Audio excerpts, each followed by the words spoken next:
Hello, you lovely lot, and welcome back to the Pride FT. The FT stands for Football Thoughts, and today I'm just going to do a little update video. There seems to be transfer news here, there, and everywhere. It's like every bloody hour at this point. I swear to God. So yeah, a lot has changed since our little podcast last week. We'll do another podcast this week, and obviously keep you updated with bloody everything. But just a little update, the Premier League clubs are considering a spending cap that would link link the amount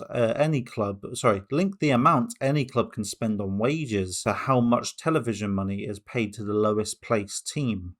Now, in theory, this seems good, right? And I know what you're thinking. This will bring about a more sensible structure for the Premier League because right now it's sort of all over the place. You've got people on 10 grand a week to people on 300 grand a week playing against each other in the same league. It's absolutely crazy. So I think overall, this can be a good thing, but the thing is, this Saudi league that have come in, 100 million here, 100 million there, 200 million for Benzema, and everything else on top of that, and the amount of players they're trying to get with these ridiculous wages. Is this like a potentially great way for the Premier League to advertise? Well, don't be here then. Don't be here. Go to the Saudi league. It's a great promotion for the Saudi league to go there to earn your dollar. So with that, I'm not too sure if that would actually benefit the Premier League. That's what I'm saying. It would benefit in being more fair of an ecosystem, I guess. But with the amount of money going on in football, you got the Chinese league as well. They spend billions and billions, and then you got a Saudi league, which are like they're not a new league per se, but they've been promoting and trying to get these high end players and it's working. People want the money, don't they? Let's be honest. So that's what it's all about, money. Would really people be asked with not going in the Premier League and just earning 100 mil, 50 mil a year? Like it's unheard of in the Premier League to have that. It's ridiculous. That being said, the actual heritage and the status of the Premier League wouldn't change. So it's sort of like that what's called a catch-22, and people will be stuck between like a rock and a hard place, I feel. But how do you feel about this? Because I'm not too sure. I think that actually might be a little bit low on the low end, with the spending cap being how much television money is made by the lowest placed team. So that might be a bit low, to be quite honest with you. Maybe the highest placed team. Maybe the highest placed team. Even though, yeah, it'll be exponentially more, but I think it'll give more of it's a cap. It's not a certain thing. No one has to pay it. So therefore, the cap can be quite large, I think. I think that would probably be the best way to do it. Another thing I wanted to talk about is Mason Mount.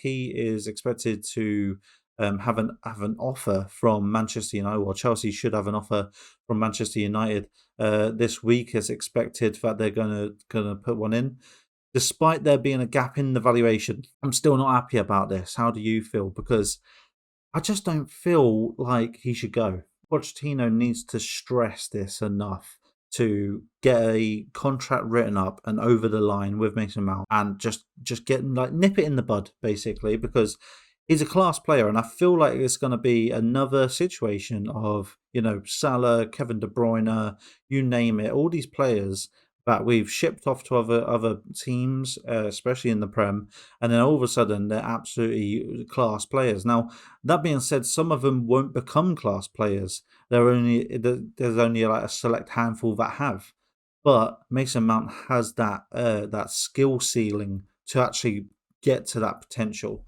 I think it's a bad move. I don't even know what the valuation would be. I would want at least, I would want at least 50 million, even though he's not played this season that much. But you got to remember, he was player of the season twice, won everything with us. So you got to think he is an absolute asset to a team, and I think we need him. I don't think he should go. Another thing is going on from a good player that I don't want to see gone to a bad player that I do want to see gone, which is Kai Havertz. And I think everybody feels the same way after that season. Actually, after the last 3 seasons, he's been absolutely terrible. Even though, yeah, he scored the goal against Man City for the Champions League. I don't care. Get him gone. Real Madrid, feel the asking price for him, which is more than 60 million plus add-ons, is way too much. And I totally agree. For someone who doesn't even score like 4 goals, I swear to God, 60 million plus add-ons is crazy.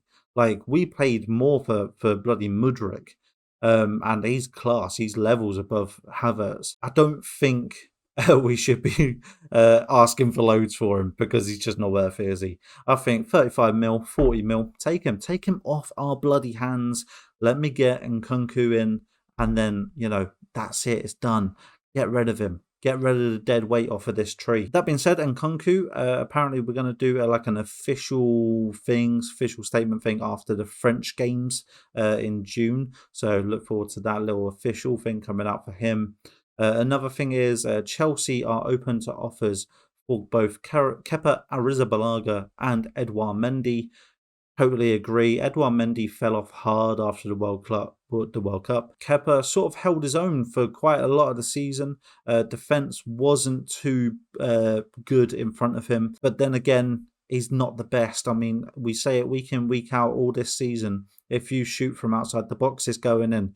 He is crud at saving long shots. So yeah, I totally agree. Again, get rid of this dead weight. It seems like it's holding us back. Edouard Mendy, I bloody love you, but you're just not up to scratch anymore. You had a blinding season, and that was it. So yeah, get rid of Kepa, get rid of Edouard Mendy. If we can get 40, 50 mil, 40, 35, okay, I was saying 35 mil for both of them, that'd be great. We have also settled on Andre Onana as the primary goalkeeper target after obviously the Champions League loss, but they want Inter want at least 50 mil if they are to sell. Talks are now reopened following the Champions League final. At 50 mil, he's a class keeper. He is a class keeper. Doesn't matter really what league you're in with a keeper. It's a different style of play, isn't it?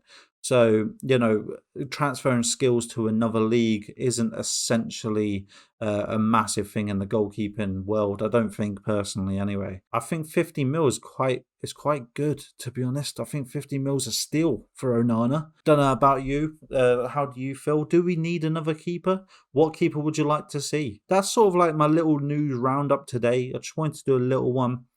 Please like, subscribe, all that good stuff. We'll have a podcast coming out this week as well, and covering everything from club news, women's, youth teams, all of it. So yeah, please make sure you like and subscribe if you do like the content. If not, leave a shitty comment. I don't care. And as always, good luck with Chelsea.